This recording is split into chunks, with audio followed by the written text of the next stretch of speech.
Gloria al Señor.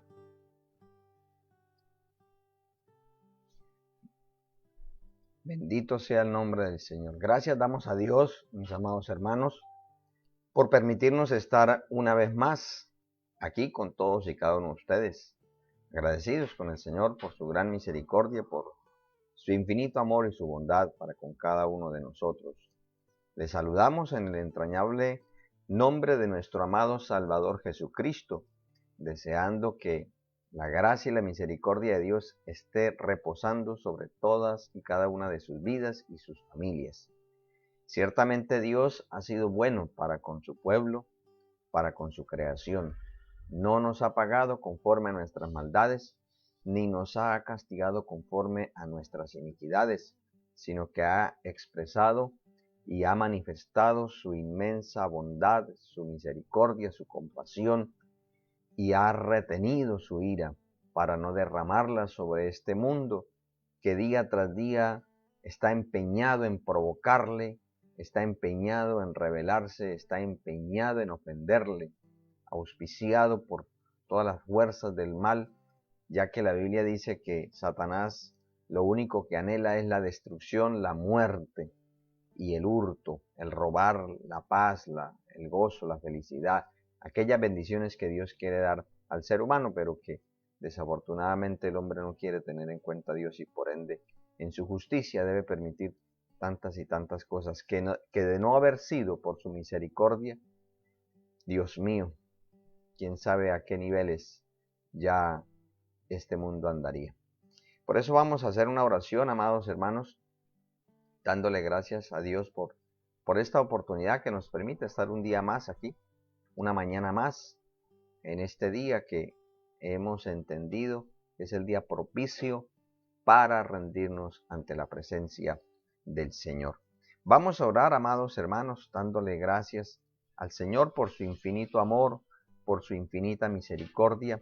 Recordemos que el Señor siempre es digno de toda la alabanza, de toda la adoración, de todo el reconocimiento. Él es precioso, Él es muy maravilloso. El Señor se merece, repito, todo el honor y toda la gloria. Oremos, Padre Celestial, en el nombre de Jesucristo de Nazaret. Dios mío, queremos darte muchísimas gracias por todas tus bondades, por todas tus misericordias, Señor. Gracias, Padre Celestial, porque hasta aquí tú nos sigues ayudando, porque hasta aquí tú nos sigues, Señor amado, bendiciendo. Tú has sido fiel, Señor, conforme a todas nuestras necesidades. Tú siempre has sido fiel. A ti sea toda la gloria, a ti sea toda la honra, a ti sea toda la alabanza, a ti sea toda la adoración, a ti sea todo el reconocimiento. Señor, muchísimas gracias por tantas y tantas bendiciones que tú nos has concedido. Señor, hasta este momento tú has sido fiel, tú has sido propicio, tú has sido maravilloso, Señor. Tú nunca nos has dejado, tú nunca nos has abandonado, Dios mío. Muchísimas gracias. Muchas gracias, Señor. Quiero darte por permitirnos, Señor, en esta oportunidad acercarnos a ti, Señor, a través de Jesucristo, tu Hijo amado. También, Señor, acercarnos a través del trono de la gracia, acercarnos a través de ese momento precioso, ese momento especial que tú, Señor, siempre preparas. Gracias, Señor, por estas oportunidades, por estos momentos que tú obras de una manera especial. Mi amado Dios, quiero pedirte que obres en nuestras vidas, que perdones primeramente todos nuestros pecados. Señor, que tengas a bien el obrar, Señor, y permitirnos crecer en la gracia tuya. Padre, en el nombre de Jesús, quiero rogarte por amor a ti mismo, que nos bendigas, nos visites en esta enseñanza. Señor, que abra los ojos de nuestro entendimiento, que nos permitas percibir todo lo que tú tienes preparado para nuestras vidas, que tú disipes, Señor, todo engaño, que tú disipes, Señor, todo vacío en la mente y en el corazón, que tu palabra supla todas nuestras necesidades, que tu palabra nos dé sabiduría, nos podamos, Señor, compenetrar con ella. Padre, de mi parte te ruego y te suplico que me permitas tu gracia y tu favor, la revelación de tu palabra, Señor, y esa unción para poder llegar al corazón de todo aquel que tú colocas para ver y oír esta transmisión. A ti sea toda la gloria, Padre, en el nombre de Jesús de Nazaret. Amén y amén. Amados hermanos, vamos a tomar una porción de la palabra y pues vamos a irnos preparando para entrar en el estudio bíblico de esta mañana. Vamos a abrir la Biblia en el Evangelio según San Juan. San Juan, capítulo 10. Vamos a leer el versículo, vamos a leer dos versículos, versículo 29 y versículo 30. Dice la Biblia: mi Padre que me las dio es mayor que todos, y nadie las puede arrebatar de la mano de mi Padre. Versículo 30. Yo y el Padre, uno somos. Esta es la palabra. Gloria al Señor. En esta mañana, amados hermanos, vamos a estar estudiando la Biblia bajo ese tema: la unicidad y la unidad de Dios. Aunque, pues primeramente permítame saludar a los hermanos que ya han reportado sintonía. Nuestro hermano Ricardo Cantillo, que ya ha expresado su presencia aquí en esta transmisión. Sabemos que hay más hermanos, Dios les bendiga también a los que no han reportado, pero sabemos que están ahí.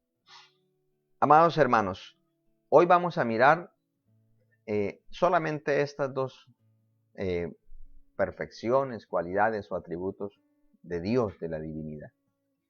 Pero como este tema es tan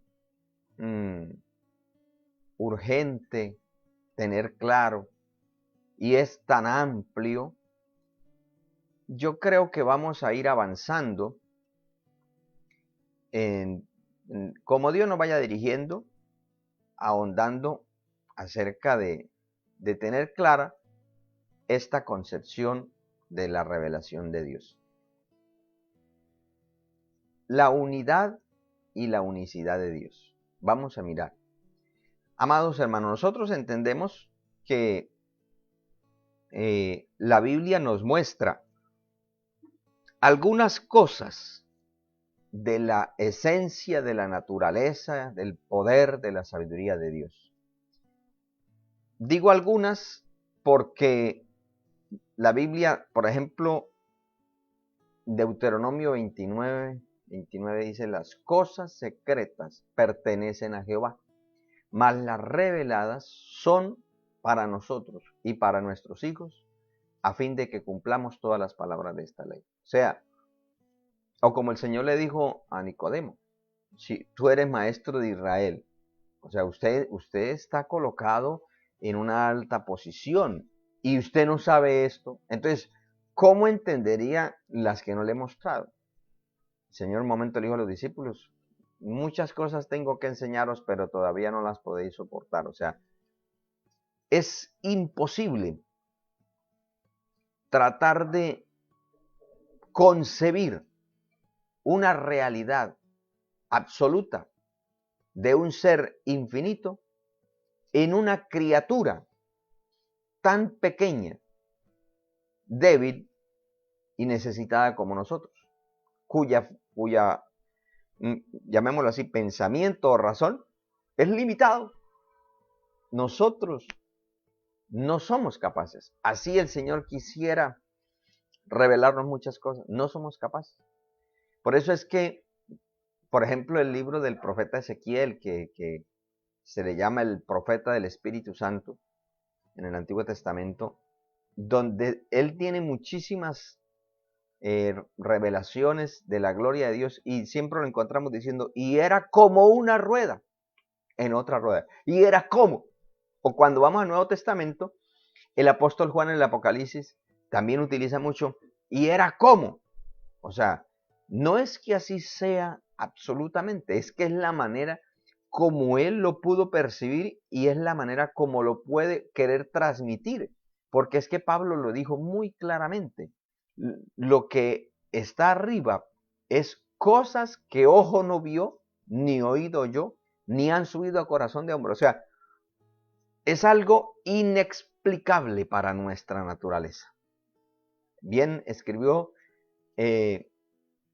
aquel hombre de Dios en los himnos, lo entenderemos más allá. O como el Señor le dijo a Pedro, lo que yo hago ahora usted no lo entiende, pero lo entenderá después. Así que vamos a mirar estos dos atributos. Vamos a tratar de concentrarnos en ellos para en otro momento pues profundizar en otro aspecto que es correlativo y complementario. Ahí tenemos una imagen que nos sirve mucho, hermano. Tengan muy en mente esta imagen. Dese cuenta que hay un racimo de uvas. Tenga en cuenta esa imagen. Un racimo de uvas. Esta sola expresión nos puede ayudar para ir más o menos teniendo una comprensión vaga y global de lo que hoy vamos a mirar, la unicidad y la unidad. Podremos decir que, por ejemplo, aquí está, ¿cómo llamaríamos esto? Un racimo de uvas. Pero no podemos decir que es una uva. Tampoco podemos decir que es la única o el único racimo ni la única uva, porque es un racimo de uvas.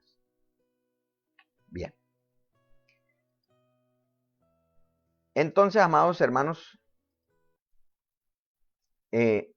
para ir comprendiendo esto, el término unidad y unicidad en Dios parece como contradictorio, pero no lo es. Son complementarios. Son parte de los atributos de Dios, o son términos que reflejan parte de los atributos de Dios. Nosotros debemos tener en cuenta y tener muy claro estas expresiones de los atributos de Dios, porque de no hacerlo, nosotros podemos, hermanos, caer en graves errores doctrinales. Recuerde que hay dos formas en las que el hombre se puede acercar a la revelación de Dios, una correcta y otra incorrecta. La correcta es cuando yo voy a la palabra y voy con esa hambre de aprender, de conocer a Dios. Eso es lo que se llama exégesis. Es decir, yo voy a un pasaje y si no lo entiendo, entro en oración a Dios y espero que el texto me diga exactamente lo que Él quiere decir. Ahora, para poder tener un claro y correcto exégesis, es necesario tener en cuenta que cada pasaje tiene una relación, número uno, natural y lógica, con el contexto anterior y posterior, es decir, con los versículos antes y después. Que cada texto que usted quiera tomar en particular tiene una armonía y una línea con el libro, con el escritor, que esto incluye muchos aspectos, como el aspecto cultural, el entorno geopolítico y geográfico y aún del tiempo. Y no podemos sacar un texto fuera de la armonía global de la Biblia, porque recordemos que la Biblia dice que toda la palabra es inspirada por Dios, útil. Entonces, yo no puedo sacar un texto fuera de la armonía de la palabra de Dios. Hay otra manera que es la incorrecta. y es la que ha producido cientos y miles de herejías, y es la razón por la cual hay un sinnúmero de denominaciones, de iglesias, de religiones, de creencias. Y es cuando yo no voy a la palabra, sino que entro en una supuesta intimidad con Dios hasta que Dios me revele. Y luego con la revelación que tengo de una forma personal, voy luego a la Biblia a buscar un texto que se acople o que lo quiera yo manipular a como yo entendí. Y es por esta razón que pareciera ilógico, pero, por ejemplo, una de las últimas blasfemias es que Cristo es mujer. Imagínense, que Cristo es mujer, que Dios no era, era una mujer. Poder en la sangre de Jesús. Y ese es el origen, por ejemplo, de las religiones muy grandes, por ejemplo, como el Islam, que supuestamente fue el arcángel Gabriel el que le reveló a Mahoma. Tenemos a Buda, y así. Son basadas en experiencias personales. Tenemos el caso de los mormones con Smith, los adventistas con Elena de White, de los testigos de Jehová con Charles Russell. Todos, usted mira, busca la historia del origen doctrinal y todos se basan en interpretaciones o revelaciones particulares en las cuales se hacen llamar iluminados o escogidos o ungidos. Es decir, que solamente a través de ellos es que puede venir la revelación para la humanidad, o sea, un reemplazo del Señor. Eso es totalmente una herejía. Eso es una blasfemia contra la palabra de Dios. Por eso es importante que tengamos en cuenta esta realidad de la unicidad y de la unidad de Dios. Vamos a mirar la definición de único y de unidad desde el punto de vista secular. Único se usa para designar aquello que resulta ser uno y solo, ya sea en su especie o en una categoría determinada. Único. Por ejemplo, cuando una pareja, una familia tienen un solo hijo, él es el unigénito. No tienen más hijos. Es el único. Es el unigénito. No hay más. Ahora, el término unidad se define como la propiedad de las cosas sobre la imposibilidad de división o separación. Es decir, en esto el término unidad es un poquito más amplio. El término unidad parte del número 1, o sea, es como el origen. Y se le reconoce como la mínima expresión. O sea, por eso, por ejemplo, desde el punto de vista químico, el átomo es la unidad de la materia. ¿Por qué? Porque el átomo es indivisible. La molécula es la composición de varios átomos. Y así sigue ascendiendo hasta que siguen los órganos o los sistemas, los complejos. Y así, que es la unidad de varias unidades compuestas. Pero la unidad básica, por ejemplo, desde ese punto de vista, es el átomo. Entonces, la unidad nos refleja todavía un concepto de que es uno, pero no único, sino que se define también como el concepto abstracto que se utiliza para designar todo aquello que se encuentra de manera uniforme, unido y semejante en el mundo. Un ejemplo, el hombre. Un hombre. Cuando Dios creó a Adán, era inicialmente único. Único. No había otro como él en toda la creación. Pero cuando ya se empezó a reproducir, ya Dios le aparejó a Eva, entonces ya ahí hubo una unidad compuesta, hubo una unidad. El Señor dijo, y los dos eran una sola carne, o sea, una familia. Pero si nosotros venimos a Adán, aunque él es una persona, si lo miramos desde el punto de vista de composición fisiológica, el cuerpo es un cuerpo, pero consta de muchos miembros. Entonces, el cuerpo tiene, de manera general, tres partes: cabeza, tronco y extremidades. Son las principales.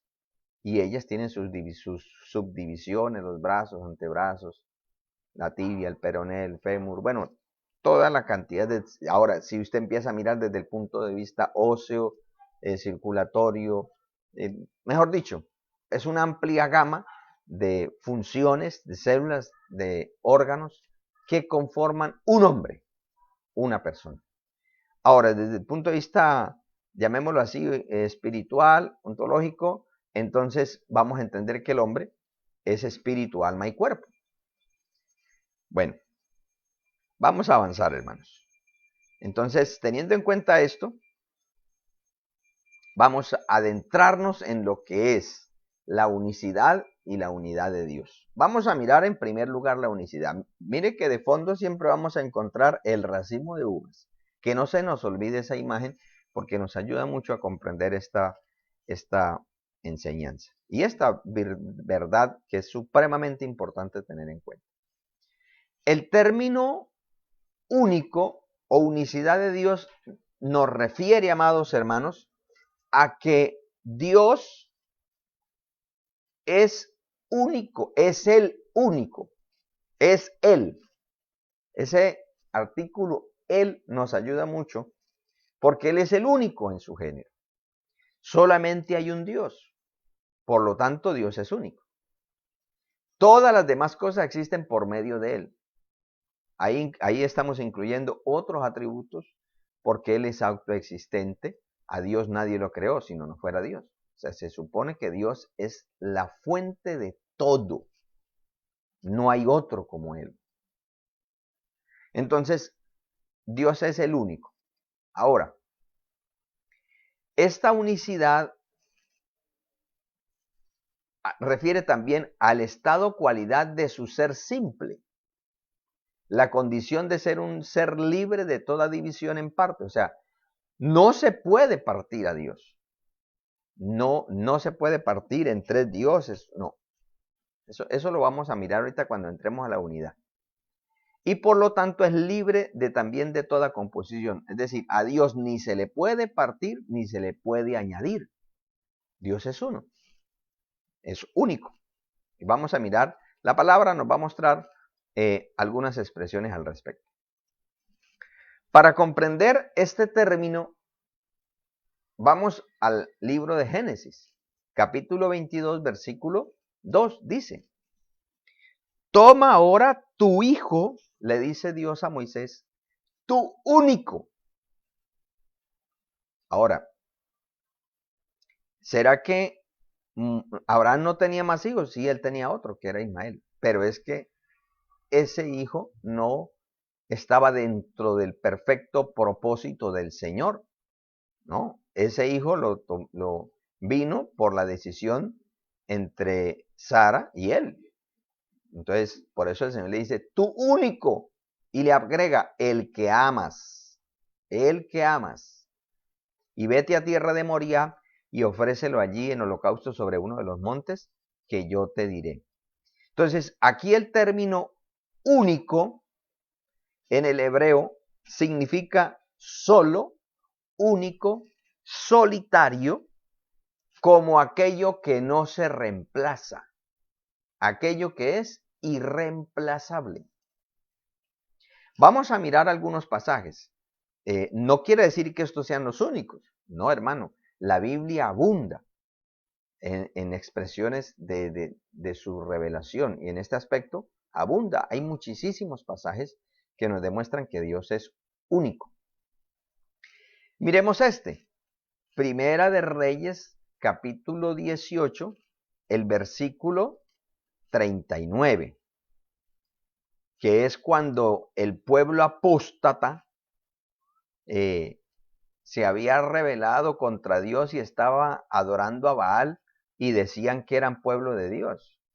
Entonces, Elías es enviado por el Señor y hacen un reto que el que respondiera por fuego. Usted conoce muy bien.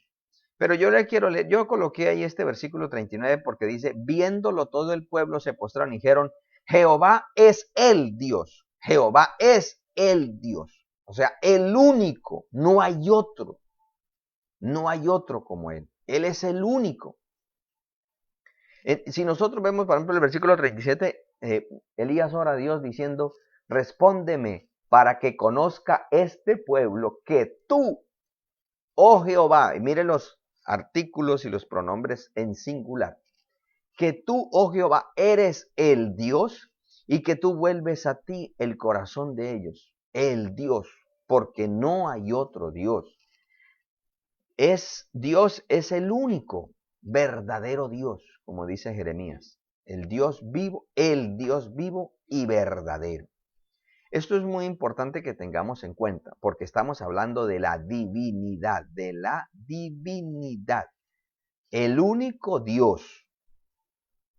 Es decir, no hay otro Dios, no hay otro ser igual a Él, no lo hay, no existe. Solamente está el Señor. Quiero presentarle un texto. No lo coloqué ahí, pero sí lo quiero presentar aquí en la palabra. Dice Éxodo 15:1, que nos refleja también, o sea, tener en cuenta a qué es lo que se refiere con la unicidad. Es que Dios es uno, no hay otro fuera de Él. No hay 3 dioses ni 5 dioses, no. Ya miramos. Entonces, aquí dice el texto, ¿quién como tú, oh Jehová, entre los dioses?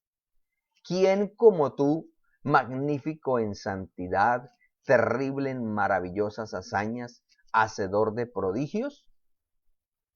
No hay otro. ¿Quién como tú? No lo hay. No hay otro. No hay ninguno. Solamente el Señor. Entonces, vamos a mirar otros pasajes que nos presenta aquí. Entonces, Isaías 44:8 dice, no temáis ni os amedrentéis, ¿no te lo hice saber desde la antigüedad? Y te lo dije, luego vosotros sois mis testigos. No hay Dios sino yo, no hay fuerte, no conozco ninguno, no lo hay. No hay ningún Dios que pueda, aunque, ¿por qué aparece esta expresión, amados hermanos? ¿Y por qué es importante que nosotros tengamos en cuenta esto? Porque, hermanos, hay muchas facetas que quieren, ¿cómo le digo yo? Que quieren tratar de vender la idea que hay muchos dioses en el mundo, en la humanidad se tiene en cuenta, por ejemplo, los politeístas que creen en muchos dioses. Por ejemplo, la iglesia tradicional, ellos no son monoteístas. ¿Por qué? Porque aunque tienen la bandera medio levantada de Dios, del Dios de la Biblia, pero usted mira un santoral y la Biblia dice que ningún muerto tiene la capacidad de intervenir en, en la creación, que su memoria fue puesta en el olvido. Tampoco la Biblia dice que una criatura va a medida que pasen los años interviniendo en la creación y así mismo va escalando en posiciones hasta llegar a ser Dios, llamémoslo así, o sea, tener la capacidad de hacer milagros. Eso no lo dice la Biblia. Eso es totalmente pagano. Entonces, por ejemplo, Las religiones del Oriente, ellos tienen miles de dioses, miles, y eso no es así. Nosotros somos monoteístas, es decir, que creemos en un solo Dios. La otra religión que es monoteísta es el judaísmo. Monoteístas. Pero están hablamos de los politeístas que creen en muchos dioses, pero hoy en día hay algo que es muy común y es que está el panteísmo, que es que todo es Dios. Entonces por eso la gente adora las vacas, adora los árboles, el agua, el panteísmo. O sea, como Dios creó todo, entonces todo es su, llamémoslo así, su esencia, y entonces todo es Dios. Todos somos Dios. Por eso todos somos Dios. Y está el deísmo, que también en cierta manera es una creencia que Dios existe, pero allá. O sea, Dios existe y Él está allá en su lugar. Él no tiene nada que ver con nosotros. Pero no es así. Entonces, por eso es importante tener en cuenta esto. La unicidad de Dios se nos refiere claramente a que no hay otro. No hay otro. Esa expresión muy común dentro del algor religioso tradicional, si Dios quiere y la Virgen María, está diciendo que la Virgen está al mismo lugar de Dios. Es más, para los que creen en esta doctrina, ellos tienen a María superior a Dios porque la llaman la Madre de Dios. Entonces, dése cuenta de que eso es politeísmo. O sea, cuando hay más de uno, ya no es único. Por lo tanto, entonces no es monoteísta, es politeísta. Y eso no es lo que la Biblia dice. Dios de continuo, usted encuentra el Señor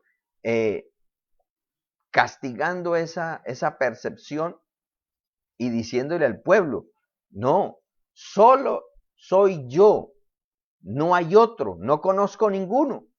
Mire lo que dice el versículo 18 del capítulo 45. Porque así dijo Jehová que creó los cielos. Él es Dios, el que formó la tierra, el que la hizo y la compuso. No la creó en vano, para que fuese habitada, la creó. Lo que de pronto muchas personas de ciencia no entienden, pero ¿por qué? Porque es que Dios creó la tierra. Como dijo un gran astrónomo, hay un solo punto azul en el vasto, oscuro universo, se llama la Tierra. No hay otro, no hay otro lugar como la Tierra. Es un lugar creado por Dios para habitarla. Y dice, yo soy Jehová y no hay otro. O sea, ¿quién fue el que la creó? Dios, el Dios de la Biblia. Porque esta es otra expresión, hermano, que es importante tener en cuenta. Hoy en día se habla mucho de Dios, pero como hay tantísimos dioses, no se sabe a cuál. No se sabe si está refiriendo al diablo, no se sabe si está refiriendo a, por ejemplo, a Alá, no se sabe si se está refiriendo a María, no se sabe si se está refiriendo a alguno de los santos, o sea, no se sabe. Dios, pero queda vago.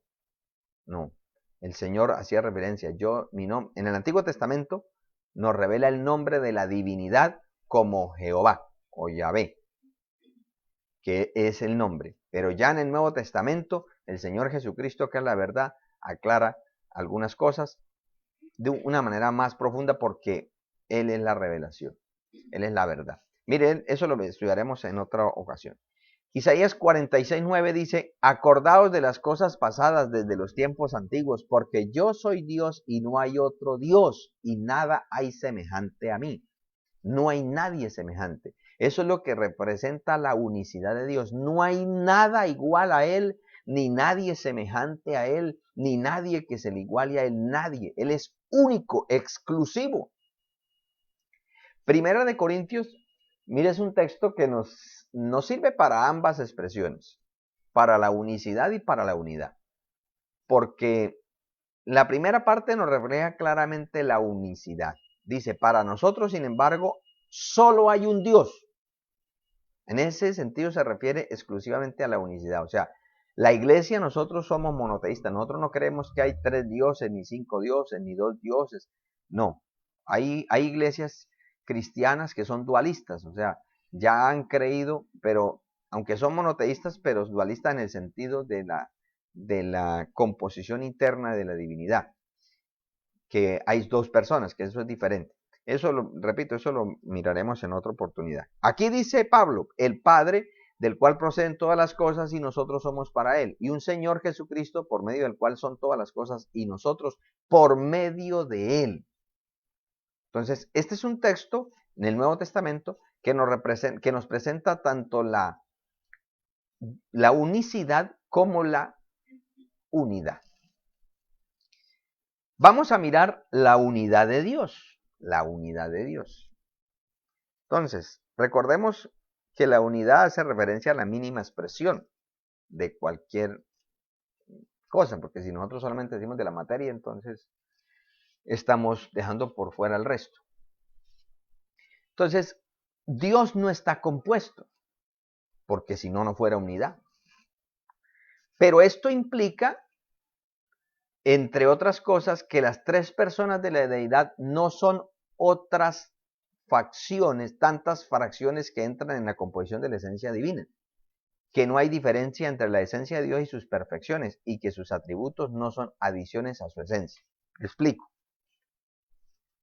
Lo que aquí este escritor cristiano está describiendo acerca de la unidad de Dios es que Dios es único con respecto a todo su entorno. Él es único, no hay otro Dios. Pero en su esencia, en su naturaleza, es unidad, y por eso de una vez aclara y presenta lo que la Biblia nos presenta, que la deidad está compuesta por 3 personas. Cuando utiliza, por ejemplo, dice que entran en la composición de la esencia divina, es que Dios es compuesto por 3 personas, pero no por 3 esencias. No, es una sola divinidad compuesto por 3 personas. Dice, y todos sus atributos son, o sea, los atributos que encontramos para la divinidad implica que son los mismos para el Padre, para el Hijo y para el Espíritu Santo. Porque si no fuese así, entonces ahí sí estarían correctos los que llaman a la Trinidad el Dios de 3 cabezas o 3 dioses. Entonces ahí tendrían ellos la razón, porque son 3 esencias diferentes. No, Dios es uno en esencia, pero que coexiste en 3 personas, individuales, pero armoniosas. Entonces, vamos a mirar qué nos dice la palabra del Señor, porque recuerde que la Biblia es la que nos enseña todo. Este pasaje es el Shema de los judíos. Se le llama así, el Shema de los judíos. Es decir, la máxima revelación. Para los judíos, este texto es como para la iglesia es San Juan 3:16. San Juan 3:16 es el evangelio en miniatura. Porque de tal manera amó Dios al mundo. O sea, ¿de quién es el deseo de salvar? De Dios, no del hombre. Pero el pecado hace imposible reconciliarse con Dios. Es necesario un sacrificio, porque eso fue lo que Dios mismo estipuló. Entonces, de tal manera amó Dios al mundo para que todo aquel, y ahí está, todo, es decir, la oferta de salvación es para todos, pero solo serán salvos aquel, que es una expresión singular, es decir, quien quiera arrepentirse. ¿Y cómo obtiene el arrepentimiento? Creyendo en Jesucristo. Dice, para que todo aquel que crea no se pierda, mas tenga vida eterna. Hay que creer en Cristo para disfrutar del amor de Dios. Ahora, en Deuteronomio 6:4, mire lo que dice. Oye Israel, Jehová nuestro Dios, Jehová uno es. ahí encontramos, hermano, él dice Jehová, nuestro. En primer lugar está la unicidad, Jehová. O sea, está dando su nombre. No hay otro. Él es el único. Pero dice luego, Jehová uno es. Este texto, los judíos tienen algo, y por eso han podido sobrevivir miles de años con tantísimas persecuciones y sus creencias siguen vigentes. Sus líderes, lo que nosotros encontramos, por ejemplo, en la Biblia como los escribas, ellos tenían unas exigencias muy rigurosas. Y sus intérpretes, las cosas que no entendían, no las despreciaban. Simplemente decían, Dios no las ha querido revelar. Entonces, esta expresión, Jehová nuestro Dios, plural, pero partiendo de la singularidad. O sea, Dios, Jehová era el Dios del pueblo, pero Él era el único. A diferencia de todo el resto de las naciones y pueblos alrededor y contemporáneos que eran politeístas. Pero luego dice, Jehová uno es. Y esta revelación, quizás ellos no, ¿cómo me hago entender? No la podían comprender a cabalidad, pero aunque no la podían comprender a cabalidad, no por eso la desecharon, la dejaron tal cual hasta el día de hoy. ¿Por qué? Porque resulta que el término aquí que utiliza el escritor, aquí en este caso Moisés, es Edhat.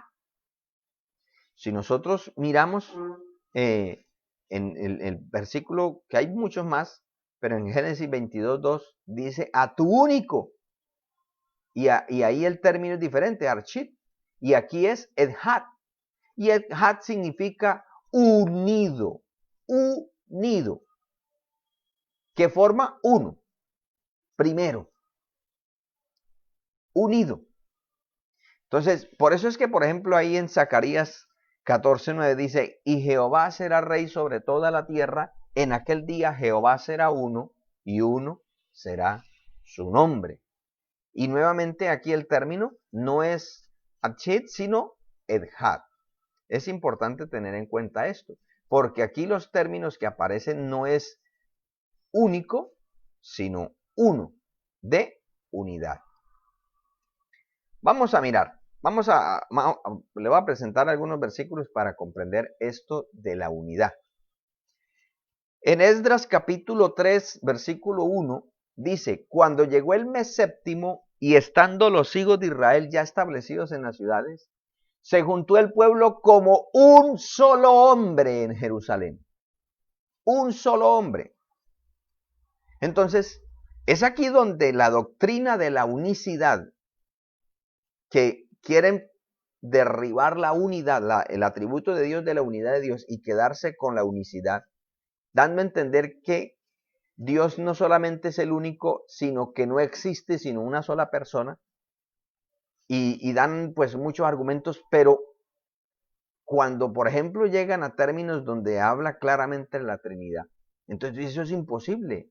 Sí es posible, vea, es una expresión gramatical. Mire que aquí dice, el pueblo se juntó como un solo hombre en Jerusalén. Un solo hombre.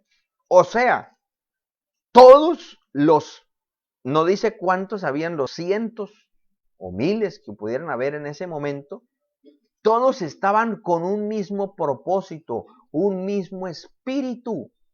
Es lo que dijo Dios, por ejemplo, allá cuando vio y dijo, el pueblo es uno. Por eso descendamos y confundamos, porque lo que se han propuesto, o sea, estaban tan compenetrados, tan identificados con ese proyecto, que aunque sus miembros eran muchos, su objetivo era único. Por eso Cristo, amados hermanos, pues adelantándome un poquito, allá en San Juan 17 dice, Padre, para que ellos sean uno, así como tú y yo somos uno. ¿Acaso la iglesia es un solo miembro? No, la iglesia es única. Es una. Única respecto al resto o sea, de la creación y de todo lo que existe, pero en su composición no es única, es una de unidad. Es decir, como un cuerpo, dijo Pablo a los Corintios, como un cuerpo tiene muchos miembros. Entonces, Cristo dijo que ellos sean como tú y yo, Padre. Dios es uno, pero no es único en cuanto a su coexistencia interna de personas.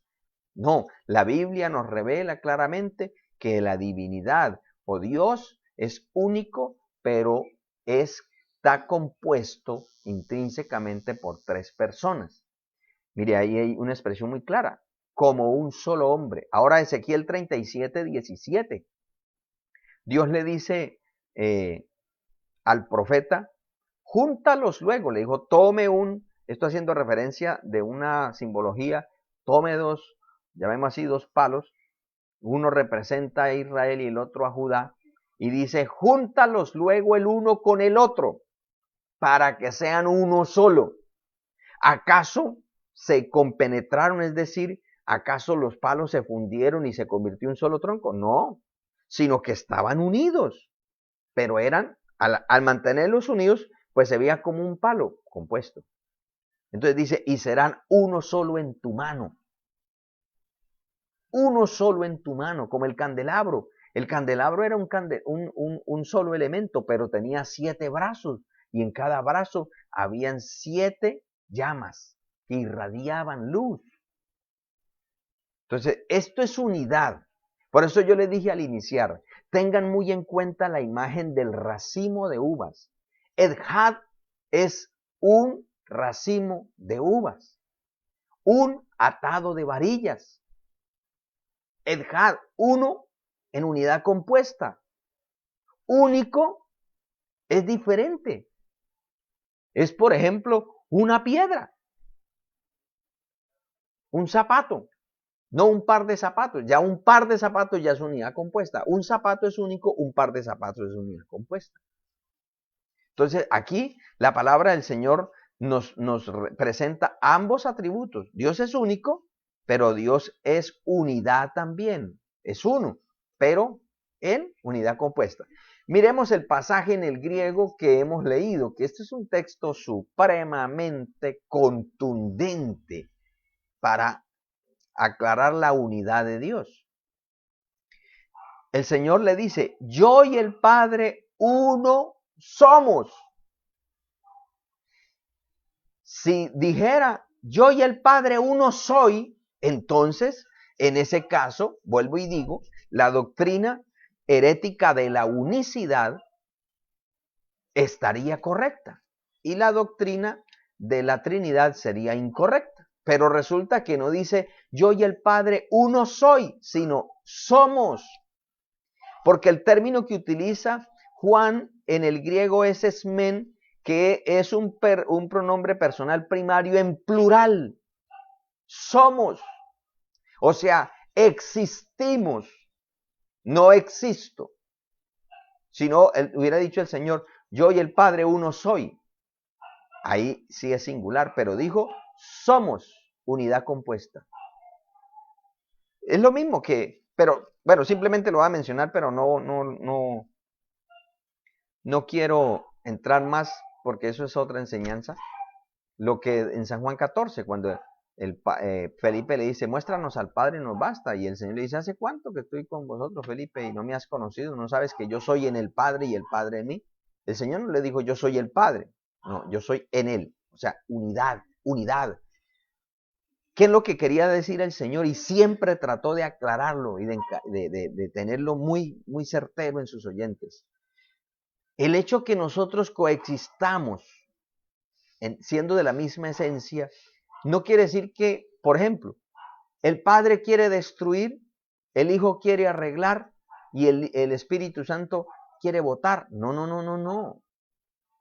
Son unidad porque en la salvación están los tres, en la restauración están los tres, a la hora del juicio están los tres. Siempre están en armonía. Siempre. Porque son la misma esencia, pero no la misma persona. Mire lo que dice San Juan 8. Permítame. Dice, si yo juzgo, mi juicio es verdadero, porque no soy yo solo, sino yo y el que me envió, el Padre. Y en vuestra ley está escrito que el testimonio de dos hombres es verdadero. Mire que el Señor dice, en vuestra ley está escrito de dos hombres, haciendo referencia a dos personas. Y más literalmente dos cuerpos que se ven, porque persona no es cuerpo, persona es lo que habita en el cuerpo. Entonces, que ahí es donde ha habido tanto conflicto para comprender la Trinidad, porque es que ellos quieren, los que creen en la unicidad, quieren ver la imagen de tres dioses, tres cuerpos, o como dicen ellos, un Dios de tres cabezas, o sea, un monstruo. No, que el Señor reprenda al diablo. El Dios es santo, es alto, es sublime, es hermoso. Entonces, no es un monstruo ni un demonio, que el Señor lo reprenda. Entonces, mire lo que dice el Señor Jesucristo. Mire lo que dice. Dice, yo y el Padre, dice, y en vuestra ley está escrito que el testimonio de los hombres es verdadero.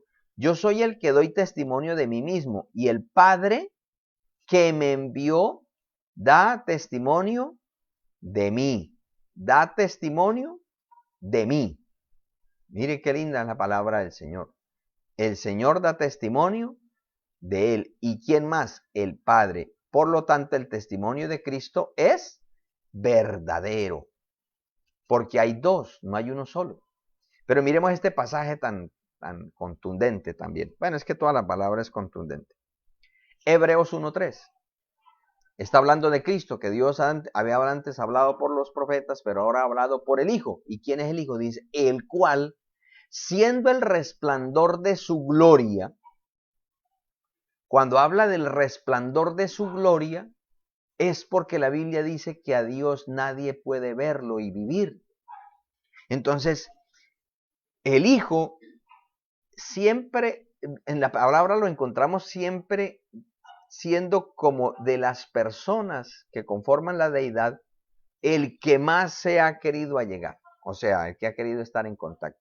En el Antiguo Testamento encontramos algunas teofanías de Cristo y aquí en el Nuevo Testamento pues ya vemos que Él se encarnó. Entonces dice, Él es el resplandor de su gloria. ¿Por qué? Porque si la gloria de Dios se acerca directamente al hombre, lo mata. Porque Dios es santo, santo, santo y nosotros somos pecadores.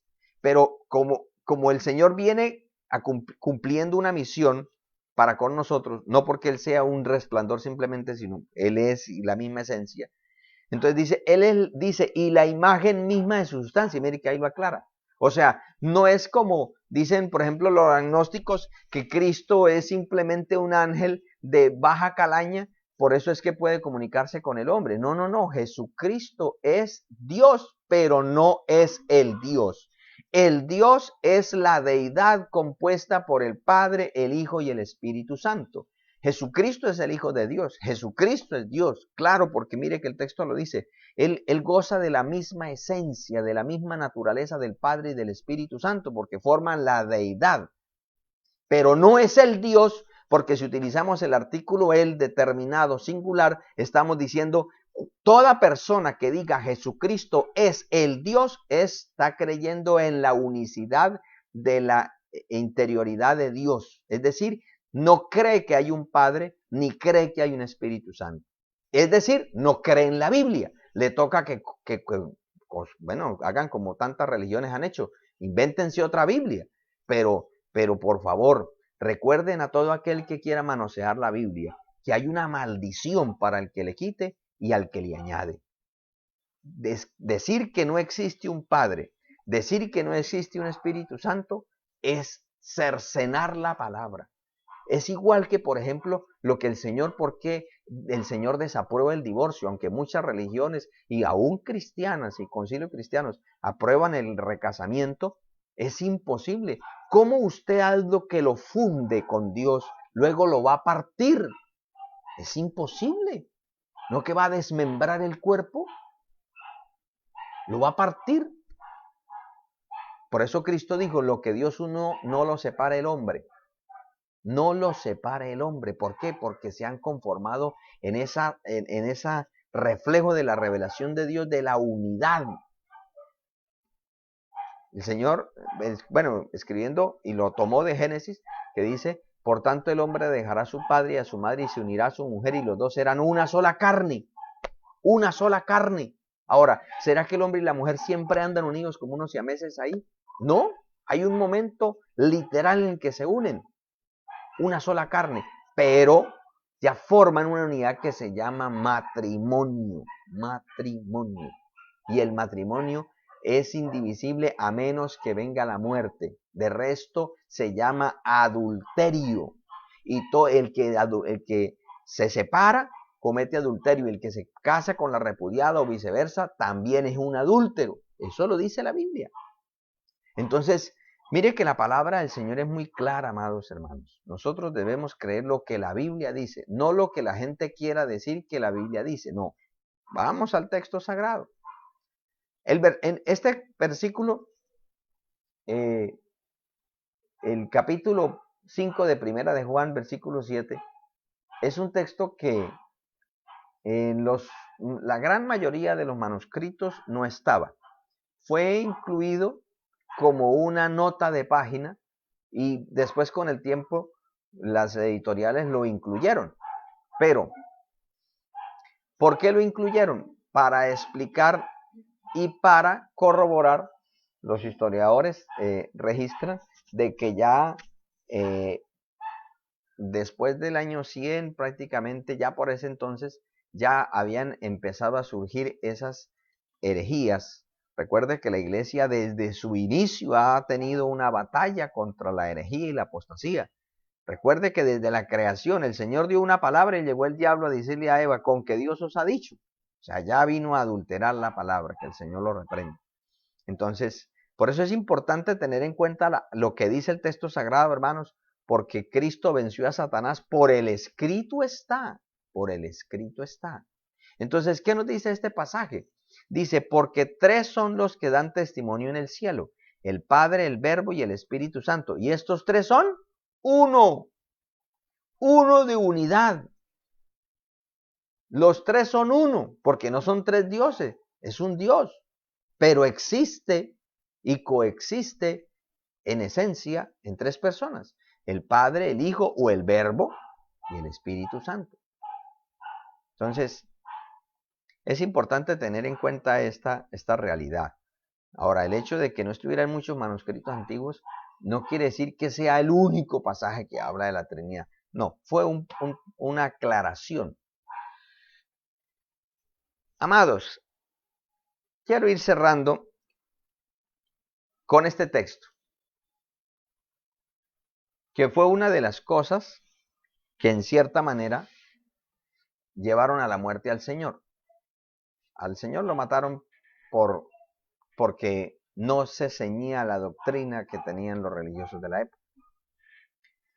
Y el Señor, aquí vemos dos razones principales y encontramos hoy dos de las vertientes teológicas más fuertes que engañan a mucho pueblo cristiano. Número uno es darle el poder salvífico al día de reposo. Es decir, hay quienes creen que por la fe en Cristo es salvo, pero tiene que también guardar el día de reposo, si no, no es salvo. Eso es una herejía. Y dos, el que creen que Cristo es el Dios y que no es Dios. Es decir, los que no creen que hay un Padre, un Hijo y un Espíritu Santo. Por eso mataron a Cristo, porque Cristo siempre defendió. Es más, ¿quién fue el que enseña la Trinidad? Pues Jesucristo, la verdad. Entonces, el texto dice, cuando le interrogaron al Señor, ¿usted por qué hace esto? Dice, mi Padre hasta ahora trabaja y yo trabajo. Por esto los judíos aún procuraban más matarle, porque no solo quebrantaba el día de reposo, o sea, estaba haciendo milagros un día sábado, que para ellos supuestamente no se podía hacer milagros, o sea, le ponían condiciones a Dios cuando quería sanar a la gente. Como hoy en día. Hoy en día hay muchísima gente que quiere condicionar a Dios, que si no es por ellos nadie sana, que si no, no. Dios es Dios, Dios puede hacer lo que quiera, Él es soberano, Él es libre. Y dice, sino que también decía que Dios era su propio Padre, haciéndose igual a Dios. Haciéndose igual a Dios, no reemplazándolo. sino que en esencia era igual. Ahora, los judíos sabían que el Mesías era hijo de Dios y que venía de la línea de David. Ellos lo sabían. ¿Por qué entonces mataron a Cristo? Porque ellos no pensaron que el Mesías iba a venir en esa condición de humildad. Imagínense ellos, si Dios los sacó de Egipto con mano poderosa, pues el que los iba a librar en su segunda venida iba a ser con mano poderosa. Y por eso cuando vino Cristo, como él tenía primero que venir a perdonar pecados, pues no lo entendieron. Claro, cuando venga la segunda vez, que todo ojo le va a ver, obviamente lo van a recibir y ellos van a comprender. Es que ellos, por ejemplo, el judaísmo no la va con el cristianismo, lo llaman politeístas porque adoramos a Cristo. Ellos no aceptan a otro que no sea Yahvé. Pero ellos saben, ellos son conscientes que esperan al Hijo, al Mesías, al Hijo de David. Ellos lo están esperando. Solo que cuando llegue, será la segunda venida en su realidad. Amados hermanos, que el Señor nos ayude, que el Señor tenga misericordia de nosotros y nos ayude a comprender las verdades que nos da la palabra de Dios. Aceptar las cosas tal como nos las enseña la Biblia. Hay gente que de pronto dice, ay, no, a mí no me gusta eso es muy aburrido. Resulta, amados hermanos, que nosotros debemos aceptar la palabra. Una cosa es la moralidad, pero la moralidad no salva. Salva la fe en Jesucristo. Y la Biblia habla del espíritu del anticristo. El que no crea que Cristo viene del Padre, ahí habla en Primera de Juan del espíritu del anticristo. Eso lo miraremos en otra enseñanza con la ayuda del Señor. Entonces, amados hermanos, es importante que usted sepa, porque, por ejemplo, a mis amados hermanos que están ahí, ¿usted tiene claro que existe una Trinidad? O sea, ¿usted tiene claras las verdades de la palabra del Señor? O si se encuentra con alguien, yo no sabía eso, no sabe cómo expresar su fe. Es importante estudiar la palabra y creer lo que la Biblia dice. No dejarnos embolatar con argumentos humanísticos, tratando de humanizar a Dios para poder hacer que se crean sus mentiras. No, hermano. Tenemos que recibir la revelación como de parte de Dios. Eso nos va a hacer mucho bien. Amados hermanos, quiero saludar a todos los hermanos que han estado ahí participando en esta mañana. Bueno, también veo por ahí nuestro hermano José Correa. Saludo a mi hermana Benilda, mi madre también. Dios me la bendiga. Nuestra hermana Rosalba Balbuena, a Marta Vega, Dios me le bendiga. Nos gozamos de que esté ahí en sintonía. Nuestra hermana Joana Flores, Dios le bendiga. Richard Bonilla, Alfonso Suárez, Oscar Bonilla, Marina Ortiz, Nancy Requena. Dios le bendiga grandemente. Amados hermanos, vamos a hacer una oración. En esta hora quiero orar por mi querida hija que el día de ayer estuvo de cumpleaños y damos gracias al Señor porque le permite un año más de vida. Tenemos el hábito de orar por los hermanos, miembros de la iglesia que cumplen años porque es una victoria cumplir un año más de vida. A pesar de tantísimas circunstancias que siguen pasando, Dios nos sigue ayudando porque Él es bueno y su misericordia es para siempre. Y así oraremos, amados hermanos, por esta palabra. Pidámosle a Dios que nos ayude a comprender su palabra y les invitamos, amados hermanos, para nuestro culto evangelístico a partir de las 5:30 de la tarde por este mismo medio. Hoy a partir de las 5:30 de la tarde. Vamos a orar. Padre Celestial, en el nombre de Jesucristo de Nazaret. Dios mío, quiero darte muchísimas gracias por todos tus favores, por tus misericordias, porque hasta aquí tú nos has ayudado, Señor, porque hasta aquí tú nos has bendecido. Padre, quiero darte gracias por esta palabra que tú nos has permitido, Señor, compartir, recibir, disfrutar. Gracias, Señor, porque tú siempre tienes cosas nuevas para enseñarnos.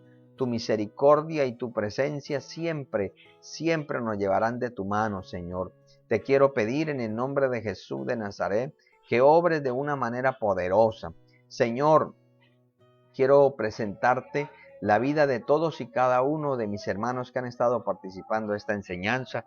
Te pido que les bendigas, que bendiga su vida espiritual, que bendiga sus familias, que bendiga su salud, su economía, que nos bendigas a todos en el nombre de Jesucristo de Nazaret. También quiero presentarte, Señor amado, la vida de mi querida hija Esther Valentina. Darte gracias, Señor, porque le permitiste cumplir un año más de existencia, de vida.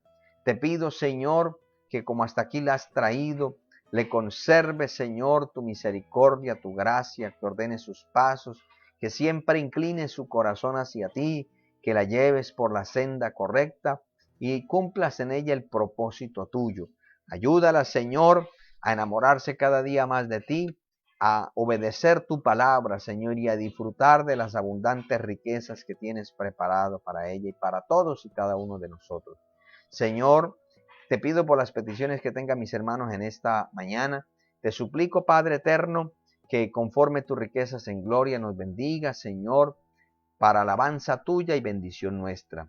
Padre, te pido también, Señor, por los hermanos que no pudieron estar, por los que van a ver esta transmisión en otro momento, te pido, Señor, que tu presencia maravillosa les ayude, les bendiga, Señor, que siempre haya esa fuerza para buscarte, para recibir la enseñanza. Te pido, Padre, que nos bendigas en el culto de la tarde y que el resto de día lo disfrutemos en toda plenitud bajo tu presencia. Te lo pedimos y te lo rogamos, dándote muchísimas gracias en el nombre de Jesús. Amén y amén. Mis amados, Dios me les bendiga. Un feliz domingo, que sigan disfrutando de la bendición del Señor y nos miraremos a partir de las 5:30, Dios mediante. Un feliz día, Dios les bendiga.